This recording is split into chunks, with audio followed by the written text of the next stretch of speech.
할렐루야. 예, 오늘은 대림절 두 번째 주일입니다. 다시 오실 우리 주님 예수 그리스도를 기다리는 성탄의 계절입니다.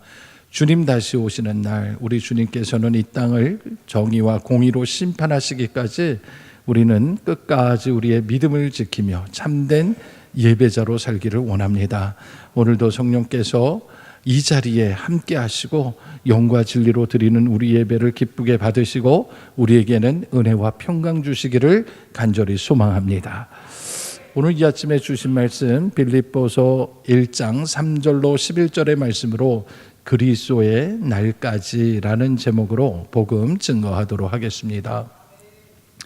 오늘 우리가 함께 나눌 본문 말씀은 사도 바울이 주후 62년 전으로 로마 감옥에 갇혀 있을 때에 빌립보 교회의 성도들에게 보낸 편지를 할 수 있습니다. 신약 성경에는 이 빌립보서뿐만 아니라 에베소서, 골로새서, 빌레몬서를 포함하여 이 네 권의 서신사가 사도 바울이 감옥에 갇혀 있는 동안 기록한 편지 형식의 글이라 하여 옥중서신이라고 분류하기도 합니다. 여러분, 사도 바울이 처음부터 예수를 그리스도로 믿었던 사람도 아니고 오히려 그는 유대교를 지나치게 열심히 믿어서 예수를 그리스도로 믿는 사람들을 신성모독죄를 짓는 사람들이다, 그렇게 오해해서 예수 믿는 사람들 박해하는 사람들 가운데 함께했던 사람이었습니다. 그래서 사도행전 7장을 보면 초대교회의 7집사 가운데 하나였던 스데반 집사가 그 유대인들에게 돌에 맞아 순교하는 순간에 그 곁에 서서 돌 던지는 이들의 옷을 지켜주면서 지금 저 사람이 돌에 맞아 죽는 것은 율법에 조금도 어긋나지 않는다라면서 이들의 폭력을 정당화해주고 그리고 함께 핍박했던 그런 사람 가운데 하나였습니다. 심지어 예루살렘보다 더 북쪽에 있는 다메섹이라는 도시에 예수 믿는 사람들이 많아졌다는 이야기를 듣고 거기까지 원정을 가서 거기 사는 예수쟁이들을 체포해서 예루살렘으로 끌고 와서 감옥에 쳐 넣으려고까지 했던 사람, 그렇게 포악했던 사람이 사도 바울이었습니다. 그래서 사도 바울이 디모데전서 1장 3절에서 자기의 과거를 소개할 때 스스로 뭐라고 얘기하냐면 내가 전에는 비방자요, 박해자요, 폭행자였으나 라고 얘기하면서 그런데 지금은 도리어 긍휼을 입은 것은 내가 믿지 아니할 때에 알지 못하고 행하였습니다 라고 얘기하며 주님을 알기 전에는 내가 이렇게 큰 죄를 졌습니다 라고 이야기를 하고 있습니다. 이렇게 예수 믿는 사람들을 비방하고 박해했던 사람이 어떻게 그렇게 갑자기 바뀔 수 있었을까요? 그가 다메섹으로 예수 믿는 사람들 잡으러 갈 때에 부활하신 예수님이 빛으로 오셨는데 그 주님을 인격적으로 만났기 때문입니다. 예수님이 갑자기 빛으로 나타나시면서 사울아 사울아 내가 어찌하여 나를 박해하느냐 그렇게 말씀하셨어요. 그랬더니 그 음성에 놀라서 이 사울이 말 위에서 떨어져서 땅에 엎드려서 부르짖기를 주여 누구시니까 그랬어요. 누구시냐고, 누군데 내 이름을 부르고 나를 이렇게 갑자기 무너지게 합니까? 라고 소리를 쳤어요. 그랬더니 하늘에서 큰 음성이 나서 이르기를 나는 네가 박해하는 예수다, 그렇게 얘기하신 거예요. 여러분, 사도 바울이 사울이었을 때 그렇게 예수 믿는 사람 박해하러 가다가 예수님을 만났습니다. 예수님 만나니까 어떤 일이 벌어졌습니까? 그때부터 앞을 보지 못하게 되었고, 그래서 사람들의 손에 이끌려서 다메섹 성에 있는 예수님의 제자 아나니아를 찾아가서 그에게 안수 기도를 받기 전까지는 세상을 바라보지 못하는 깜깜이가 됐습니다. 여러분, 사도행전 9장 18절을 보면 그가 눈을 다시 뜨게 되는 과정을 설명하고 있는데 찾아보시면 기도를 받자마자 즉시로 사울의 눈에서 비늘 같은 것이 벗겨져서 다시 보게 된지라 라고 써있는 본문을 보게 됩니다. 그러니까 유대인들이 예수님 십자가에 못 박아 죽일 때도 예수님 죽이는 거 당연한 거라고 생각했고, 예수 믿는 사람 박해할 때도 당연한 거라고 생각했는데, 그런데 예수님을 만나고 그리고 눈이 멀었다가 다시 떠지는 순간 사도 바울은 완전히 새 사람이 됐던 거예요. 그의 눈에서 비늘 같은 것이 벗겨졌다는 게 무슨 뜻이겠습니까? 그것은 그동안 그의 눈에 끼고 있었던 모든 편견의 비늘들이 다 벗겨졌고, 이제는 완전히 새로운 시각으로 세상을 바라보게 됐다는 거예요. 이전에는 내가 옳다고 생각했던 것들, 하나님의 관점으로 이제 보니 전혀 옳지가 않았던 거예요. 율법의 테두리에서 도저히 내가 이해할 수 없다고 큰 소리 쳤는데, 그리고 용납할 수 없었는데, 예수 그리스도의 복음의 눈으로 보기 시작하니까 모든 것이 이해가 되기 시작하고, 전에는 안 되던 것이 되기 시작하는 거예요. 그래서 빌립보서 4장 13절에 사도 바울이 이런 고백을 했죠. 내게 능력 주시는 자 안에서 내가 모든 것을 할 수 있느니라 했어요. 여러분, 예수 그리스도 안에서 내가 할 수 없던 것을 할 수 있는 놀라운 은혜를 경험하게 되었다라는 거예요.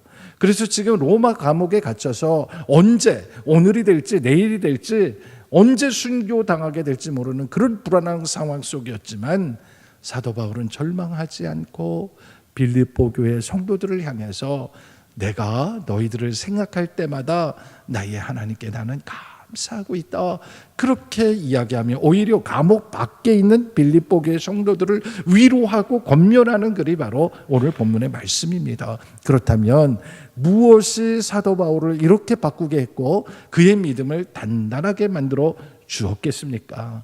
그것은 우리 주님 예수 그리스도께서 이제 곧 우리 가운데 다시 오셔서 우리를 심판하실 것이라는 확고한 믿음이 그에게 있었기 때문입니다. 이렇게 주님이 다시 오시리라는 그 믿음, 주님께서 오시면 이 땅의 모든 불의와 죄악을 심판하시고 세상 나라가 예수 그리스도의 나라로 변화되리라는 확고한 믿음이 있었기에 그는 끝까지 믿음을 지킨 것이에요. 저는 이 믿음이 오늘 이 시대에, 특별히 지난 한 주간 정말 놀라운 일들을 바라보며 가슴 쓸어내리며 이 자리에 오신 우리 성도 여러분에게 필요한 믿음이라고 생각합니다. 정말 주님 오실 때까지 우리가 어떻게 변함없는 믿음으로 살 것인가, 오늘 저는 이 주신 말씀을 통해 제가 받은 바 은혜를 두 가지로 선포하고자 합니다. 모두 가슴에 새기시고 이 마지막 때에 말씀 붙들고 승리하는 저와 여러분이 되기를 주님의 이름으로 축원합니다. 첫 번째 말씀입니다. 하나님께서는 그리스도의 날까지 사랑과 감사로 생각하라 말씀하십니다.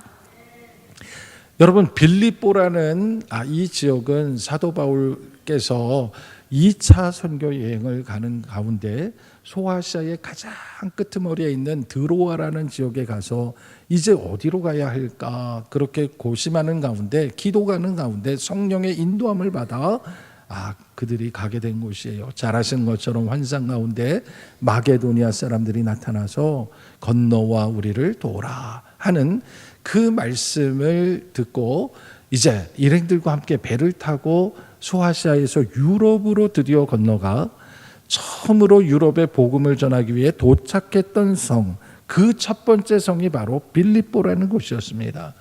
여러분, 분명히 성령이 인도하셔서 아시아로 가는 걸 막고 이쪽으로 오게 하셨는데 도착해 보니까 여기에는 유대인의 회당이 없었던 거예요. 아시는 것처럼 사도 바울은 어디를 가든지 유대인의 회당을 먼저 찾아갔잖아요. 그런데 여기에 유대인의 회당이 없다는 얘기는 이 지역에 정착해서 사는 유대인들이 그렇게 많지 않은 곳이라는 것이죠. 그래서 그가 안식일에 기도할 곳을 찾기 위해서 강가를 찾아갔다가 거기에서 한 사람을 만납니다. 두아디라 출신 루디아라는 자주장사를 만나게 되어 그에게 복음을 전했는데 그가 복음을 받아들이고 사도 바울 일행을 자기 집으로 초대해서 자기 식구들도 다 예수 믿고 세례받고, 그렇게 해서 그의 집이 빌립보의 첫 번째 교회가 되기 시작한 거죠. 그래서 사도 바울은 그 집에서 있는 힘을 다해 복음을 전했습니다. 그러는 동안에 빌립보의 교회는 날 날마다 부흥하고 성장하는 역사가 일어났습니다. 한 가지 사건이 일어나기 전까지 말입니다. 그 사건이 뭐냐면 하루는 빌립보 시내를 나갔는데 귀신 들려서 점치는 여종 하나를 발견하게 된 거예요. 완전히 귀신에 붙들려서 노예같이 살아가는 그 여자를 보고 긍휼한 마음에 나사렛 예수 이름으로 귀신을 쫓아줬어요. 그 여인은 구원을 받았습니다. 그런데 그 여인의 주인이 이제 더 이상 돈벌이를 할 수가 없으니까 그 문제로 사도 바울을 고소하고 감옥에 집어넣고 사람들을 소동을 일으키게 하고 선동해서 큰 문제가 생기게 된 거죠. 그래서 감옥에 갇히기도 하고 감옥에서 매를 맞기도 하고, 그러나 하나님의 은혜로 감옥에서 풀려났지만 더 이상 빌립보에서 있을 수가 없게 된 사건으로 인하여 갑작스럽게 이 사도 바울이 빌립보를 떠나게 됐습니다. 그래서 이 빌립보의 입장에서 생각하면 다른 동네처럼 사도 바울이 그곳에 오래 머물면서 복음을 체계적으로 배우고 말씀을 깊이 듣고 그랬으면 얼마나 좋겠습니까? 많은 빌립보 교회 성도들은 사도 바울을 통하여 그렇게 오랫동안 복음을 배울 기회를 얻지 못했습니다. 그럼에도 불구하고 이 빌립보 교회는 복음의 가치 가운데 가장 중요한 가치 가운데 하나인 사랑과 섬김이 뭔지를 사도 바울을 통해서 제대로 배웠습니다. 그리고 그것을 실천하는 가운데 아주 든든한 교회로 성장하게 되었습니다. 그것을 우리가 어떻게 할 수 있냐면 성경 곳곳에 보면 이 빌립보 교회 성도들이 많은 어려운 교회와 어려운 사역자들을 후원했던 일들을 기록하고 있기 때문입니다. 예를 들면 우리가 읽은 이 빌립보서 뒤에 보면 빌립보서 4장 15절 뒤쪽을 찾아가 보면 거기에 이런 기록이 있습니다. 빌립보 사람들아 너희도 알거니와 복음의 시초에 내가 마게도냐를 떠날 때에 주고받는 내 일에 참여한 교회가 너희 외에 아무도 없었느니라. 데살로니가에 있을 때에도 너희가 한 번뿐 아니라 두 번이나 나의 쓸 것을 보내었도다 라고 얘기했습니다. 바로 이 마게도냐 지역, 이 지역에서 빌립보에 있다가 소동이 일어나서 데살로니가로 갑자기 이동하게 되면서 여러 가지 어려움이 있었지만 그때도 빌립보 교회 성도들이 한 번도 아니고 두어 번이나 그렇게 도와줬기 때문에 사역이 멈추지 않을 수 있었다라고 이야기하면서 아주 구체적으로 너희 교회 성도들이 이렇게 했지라고 이야기하는 거예요. 그런데 놀라운 것은 이 빌립보 교회 성도들이 사도 바울에게만 그렇게 잘한 게 아니에요. 고린도 후서 9장 2절의 말씀을 찾아보면 예루살렘 교회가 기근으로 인해서 정말 어려운 상황에 처해 있었는데 그때도 이 빌립보 교회 성도들이 구제 헌금을 모아서 예루살렘 교회를 돕기 위해서 보냈다는 기록이 나와 있기 때문인 것이죠. 뿐만 아니라 고린도후서 11장 9절 말씀을 보면 사도 바울이 고린도 교회에서 사역하고 있을 때도 그때도 빌립보 교회 성도들이 잊지 않고 도움을 주었다. 그래서 감사한 마음을 전하는 그런 구절을 우리가 보게 되는 것이죠. 사실은 이 사도 바울이 빌립보서를 직접적으로 기록하게 된 이유 가운데 하나가 바로 지금도 로마 감옥에 갇혀 있는 이 상황 속에서 빌립보 교회 성도들이 에바브라 디도편에 사도 바울이 필요한 모든 것을 다 바리바리 싸서 보내주었기 때문에 그에게 감사한다는 그런 서신을 써서 보내면서 겸사겸사 쓴 것이 바로 오늘 우리가 함께 읽은 빌립보서의 내용이 되는 것이에요. 그런데 우리가 하나 알아야 될 것은 사도 바울이 빌립보 교회 성도들을 생각할 때마다 감사하고 간구할 때마다 기쁨으로 간구할 수 있었던 이유가 빌립보 교회가 이렇게 물질적으로 돕고 재정적으로 후원해 주었기 때문에 그래서 그랬다는 게 아니라는 거예요. 정말 사도 바울이 빌립보 교회를 생각할 때마다 감사하고 마음의 기쁨이 우러나왔던 이유, 그 이유 여러분 아십니까? 빌립보서 1장 5절 말씀 때문이에요.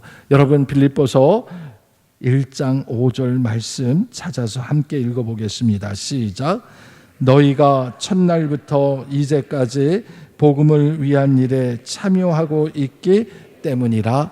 아멘.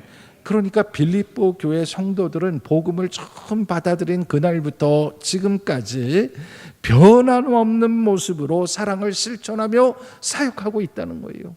여러분 이거 우리에게 한번 적용해 보겠습니다. 여러분 우리가 정말 예수 믿고 은혜 받아서 열심을 내는 사람들 많지만 정말 그 받은 은혜에 감사해서 우리가 섬기면서 처음부터 끝까지 변함없는 모습으로 섬기는 분들 찾아보기 쉽지 않습니다. 대부분의 사람들이 처음 예수 믿고 예수님의 그 구원의 은혜 감격해서 눈물 콧물 흘리고 은혜를 받으면요 사람이 변해요. 그래서 막 열심히 일하고 맡겨준 사명 정말 열심히 일해요. 그래서 그걸로도 양이 차지 않아서 어떨 땐 찾아와가지고 맡기지도 않았는데 저에게 일을 좀 달라고 그렇게 자원해서 열심히 일하는 분들 얼마나 많은지 몰라요. 그런데 그 모습이 끝까지 가야 되는데 시간이 지나면 변하더라고요. 사람들에게 인정받고 사람들이 직분자로 세워주고 사람들이 막 높여주기 시작하면은 갑자기 목이 곧아지고 달라지더라고요. 여러분 정말 처음부터 끝까지 변하지 않는 모습으로 섬기는 거 그게 얼마나 귀한지를 한번 깊이 생각해 보세요. 이 빌립보 교회 성도들은요 바울을 통해서 예수 그리스도의 복음을 만났던 그날부터 첫날부터 이제까지 변함없이 복음을 위한 일에 빠짐없이 참여해 왔다라고 얘기하는 거예요. 그 모습 때문에 사도 바울은 빌립보 교회를 생각하기만 해도 감사하고 기쁨이 충만했다라고 얘기하는 거예요. 저는 우리 속초중앙교회가 그런 교회가 되기를 주의 이름으로 축원합니다. 그런데 더 놀라운 사실은 빌립보 교회는 그럼 어떻게 그렇게 처음부터 지금까지 변함없이 그렇게 맡겨준 사명에 최선을 다할 수 있을까? 그 이유가 6절에 나와 있습니다. 제가 읽어드립니다. 너희 안에서 착한 일을 시작하신 이가 언제까지 그리스도 예수의 날까지 이루실 줄을 우리는 확신하노라. 아멘. 여러분 이 말씀을 깊이 묵상해 보세요. 우리 안에서 착한 일을 시작하신 이가 계세요. 우리 안에서 그 착한 일을 하신 이가 누구십니까? 여러분 여기서 착하다라고 말하는 이 말은 헬라어로 아가소스라고 얘기하는데 이 아가소스는 일반적으로 착하다, 선하다, 곱다, 좋다 이런 뜻으로 영어로 얘기하면 굿이라고 단순하게 번역되는 말이기도 해요. 그런데 이 말이 하나님의 성품을 이야기할 때는 달라집니다. 예를 들어서 마가복음 10장 18절의 말씀을 찾아보면 예수님께서 길을 가시다가 어떤 사람을 만나는데 어떤 사람이 예수님께 뭐라고 얘기하냐면 선한 선생님이여 내가 어떻게 하여야 영생을 얻으리까 그렇게 질문하는 장면이 나와요. 그때 예수님이 뭐라고 대답하셨냐면 네가 어찌하여 나를 선한 선생이라 일컫느냐 하나님 한 분 외에는 선한 이가 없느니라 했어요. 여러분 여기서 하나님 한 분 외에는 선한 이가 없다. 하나님 외에는 착한 분이 없다. 그 선함이 바로 헬라어 아가소스를 얘기하는 거예요. 그러니까 빌립보 교회 성도들이 처음부터 이 선한 일을 하게 하신 이는 사도 바울이 아니라 하나님이 하셨다는 거예요. 여러분 오늘 우리도 마찬가지예요. 하나님께서 72년 전에 이곳에 속초중앙교회를 세우시고 우리 안에서 모든 착한 일을 시작하게 하신 줄로 믿으시기 바랍니다. 사람을 통해서 역사하셨지만 사람이 한 것이 아니라 하나님이 하신 거예요. 그리고 지금까지도 하나님께서는 우리를 통하여 그 사명을 감당하게 하고 계시는 줄로 믿으시기 바랍니다. 그런데 그 사명을 언제까지 감당하기를 원하신다 했습니까? 그리스도 예수의 날까지. 중요한 사실은 오늘 잠깐 반짝 우리가 하는 척하는 모습을 보이는 게 아니라 그리스도 예수의 날까지 변함없는 모습으로 살아가는 거 그게 바로 그리스도인의 종말론적 신앙의 본질이 되는 거예요. 저는 하나님께서 우리 모두에게 맡겨주신 이 사명 정말 감사와 믿음으로 감당했으면 좋겠는데 우리가 그렇게 할 수 있는 일은 우리 주 예수 그리스도께서 반드시 우리 가운데 오신다. 주님이 오시는 날 잘했다 충성된 종아 그러면서 우리에게 생명의 면류관을 씌워주실 것을 믿어야 우리가 끝까지 할 수 있지 않겠습니까? 여러분 진짜 믿음은 주님 오시는 날까지 변하지 않는 믿음이 진짜 믿음입니다. 우리 주님 오시는 날까지 우리 각자에게 맡겨주신 사명 끝까지 감당하는 저와 여러분이 되시기를 주님의 이름으로 축원합니다. 두 번째로 기억할 말씀이 있습니다. 하나님께서는 그리스도의 날까지 기도를 멈추지 말라 말씀하십니다. 아멘.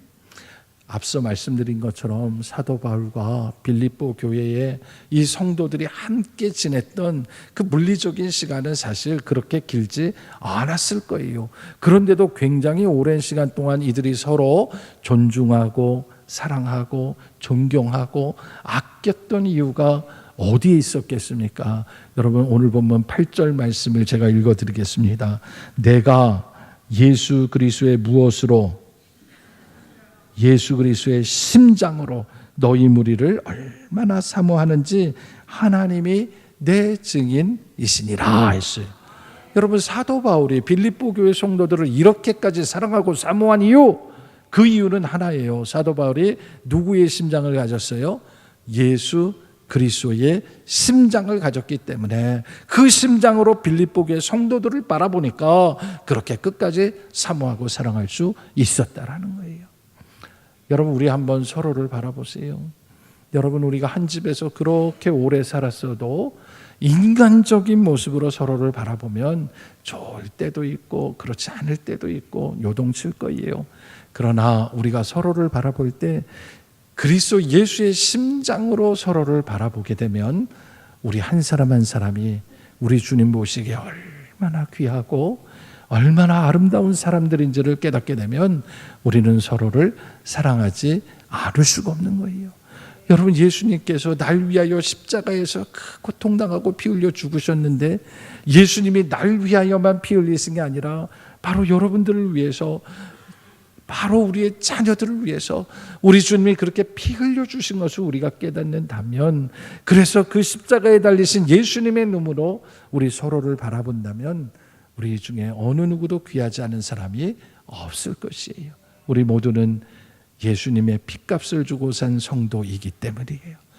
여러분, 우리는 예수님의 핏값을 주고 산 교회 성도입니다. 그래서 예수님의 심장으로 서로를 바라봐야, 그래야 교회를 이해할 수 있고 성도가 성도를 서로 사랑할 수 있는 거예요. 그렇게 주님 사랑하는 공동체가 되기 위해서 사도 바울이 결심한 게 뭐냐? 오늘 9절 말씀부터 11절 마지막 결단 우리 함께 고백하며 읽어봅니다. 9절입니다. 시작. 내가 기도하노라 너희 사랑을 지식과 모든 총명으로 점점 더 풍성하게 하사 너희로 지극히 선한 것을 분별하며 또 진실하여 허물 없이 그리스도의 날까지 이르고 예수 그리스도로 말미암아 의의 열매가 가득하여 하나님의 영광과 찬송이 되기를 원하노라. 아멘. 사도 바울이요, 이 그리스도의 심장을 갖고 나니까 이 사랑하는 빌립보 교회 성도들을 위하여 제일 먼저 하는 게 내가 하나님께 기도하노라. 기도하겠다고 결단한 거예요. 이미 빌립보 교회 안에는 그리스도의 사랑으로 충만하고 지식과 총명함이 있었습니다. 그런데도 계속해서 기도하며 그것들이 점점 더 풍성해지기를 기도한다 했습니다. 오늘 우리도 마찬가지입니다. 우리가 그리스도의 날이 이르기까지 이런 기도를 서로 해야 하는 것이에요. 우리 가운데 어느 누구도 저 정도면 그 안에 주님의 사랑이 충만해, 그 정도면 됐어, 그렇게 얘기할 사람이 누가 있습니까? 저 사람 정도면 지식과 총명이 아주 훌륭해, 더 이제 성경 안 읽어도 돼, 그럴 사람이 어디 있습니까? 우리는요, 점점 더 풍성하게 하시는 하나님의 은혜를 서로 구해야 하는 거예요. 왜냐하면 우리 주님의 날이 반드시 우리 가운데 찾아올 것이기 때문입니다. 그래서 선한 것 중에도 그냥 선한 게 아니라 지극히 선한 것이 무엇인지를 분별할 수 있는 지혜를 우리가 구하며 기도해야 합니다. 그래서 우리 주님 오시는 날 주님 앞에서 우리가 작은 허물도 발견되지 않도록 늘 겸손하고 늘 깨끗하게 살아야 할 줄로 믿으시기 바랍니다. 사도 바울은 이렇게 주님 오시는 날까지, 그리스도 예수의 날이 이르기까지 항상 종말론적인 세계관을 가지고 목표를 가지고 그렇게 살았기 때문에 역사를 바꾸고 하나님께 크게 쓰였던 것이에요. 오늘 하나님께서 우리 모두에게 원하는 것도 똑같은 것입니다. 지난 한 주간 아마 여러분들은 뉴스를 통해서 우리나라에 엄청난 일들이 지금 벌어졌고 이제 그 대가와 그 후폭풍이 어떻게 이루어질지 다 감당할 수 없는 일들이 우리 앞에 기다리고 있는 것 아마 다 아실 것이에요. 여러분, 앞으로 우리 사회가 더 깊은 갈등과 반목 그리고 정치적 대립이 일어나서 이 나라가 두 쪽이 날까 정말 두렵고 또 두렵습니다. 누가 잘했고 잘못했는지는 분명히 역사와 법이 심판할 것이고 우리 주님이 반드시 심판하실 것입니다. 다만 우리 성도들이 할 일은 우리는 우리 대한민국을 더 사랑하고 눈물로 기도해야 한다는 것입니다. 여러분, 우리가 정말 나라를 위하여 더 기도해야 되지 않겠습니까? 지난주 대림절 첫 번째 말씀을 선포할 때도 우리 주님이 정의와 공의로 실행하시리라고 말씀하며 주님 오실 때까지 이 땅의 모든 전쟁과 갈등이 종식되고 평화를 달라고 기도하자고 했는데 여러분 얼마나 기도하셨습니까? 여러분, 우리가 깨어 기도하지 않으니까 이 나라에 엄청난 일들이 벌어진 거예요. 이전에 이런 일들이 우리 역사 가운데 있었을 때 우리의 믿음의 선배님들은 교회 마당에 나와 엎드려 기도하고 하나님께 부르짖고 울며 기도했습니다. 여야를 떠나서 이 나라가 하나님의 손에 붙들린 나라가 되기를 바라며 하나님의 인도와 보호하심을 바라며 기도했습니다. 우리 믿음의 선배들이 그렇게 기도했기 때문에 저는 우리 대한민국이 오늘 여기까지 왔다고 믿습니다. 이제 대림절 두 번째 주일을 지나면서 이제는 우리가 그렇게 기도하겠습니다. 결단할 때가 된 것입니다. 오늘 11절 마지막 말씀, 예수 그리스도로 말미암아 의의 열매가 가득하여 하나님의 영광과 찬송이 되기를 원하노라 라고 선포했던 것처럼 이것이 우리의 삶, 우리 교회 성도들의 삶뿐만 아니라 저는 이 말씀이 우리 대한민국 가운데 이루어져서 우리 대한민국이 예수 그리스도로 말미암아 의의 열매 가득한 세상이 되기를 주님의 이름으로 축원합니다. 여러분, 우리가 그렇게 기도할 때 하나님은 그렇게 일하시는 줄로 믿으시기 바랍니다. 우리는 어떻게 해야 될지를 몰라서 뉴스를 보고 이 방송 저 방송 보면 다들 혼란하고 우리 마음이 불안하지만 그러나 우리 주님은 정확하게 알고 계십니다. 이미 하나님은 그 일을 하고 계십니다. 우리가 할 일은 기도하는 것이에요. 사도 바울이 감옥에 갇혀서 아무것도 할 수 없는 그 절망적인 상황 속에서도 그는 소망을 잃지 않았고 빌립보 교회를 위하여 기도할 수 있었던 것은 그리스도 예수의 날이 반드시 올 줄로 믿었기 때문입니다. 그리고 오늘과 내일을 보장할 수 없는 그 죄수의 몸이었지만 누구보다도 영적으로 자유롭고 누구보다 풍성한 은혜와 감사와 기쁨과 사랑과 풍성함을 누릴 수 있었던 것입니다. 오늘 이 시대 너무나 암울하고 너무나 괴롭습니다. 그러나 이런 절망 가운데 왜 하나님이 우리에게 대림절을 주셨을까? 우리 가운데 다시 찾아오기로 약속하신 예수 그리스도, 그 주님의 공의와 정의를 바라보며 이 한 주간도 사랑과 감사로 이 나라를 위하여 더 눈물로 기도하는 우리 속초중앙교회 성도 다 되시기를 주님의 이름으로 축원합니다. 기도하겠습니다. 온 세상이 캄캄한 어둠 속에 참 빛으로 우리 가운데 오신 예수 그리스도, 그분께 영광 올려드립니다. 2000년 전 성육하신 주님, 우리의 죄를 용서하기 위하여 십자가에 피 흘려 주셨지만 우리는 여전히 탐욕과 죄 가운데 다투며 살아가는 모습을 바라보고 있습니다. 국가의 권력을 가지고 개인의 야망을 이루려 무모한 일들을 벌이며 온 나라를 힘들게 하는 이때에 주님, 이 모든 것이 우리의 죄인 줄로 고백하오니 주님 우리를 용서하여 주시고 사도 바울이 빌립보 교회를 사랑하며 감사하며 기도했던 것처럼 이제는 우리도 대한민국을 위하여 더 사랑하고 더 기도하고 더 주님께 은혜를 구하게 하여 주시옵소서. 예수님의 이름으로 기도하옵나이다.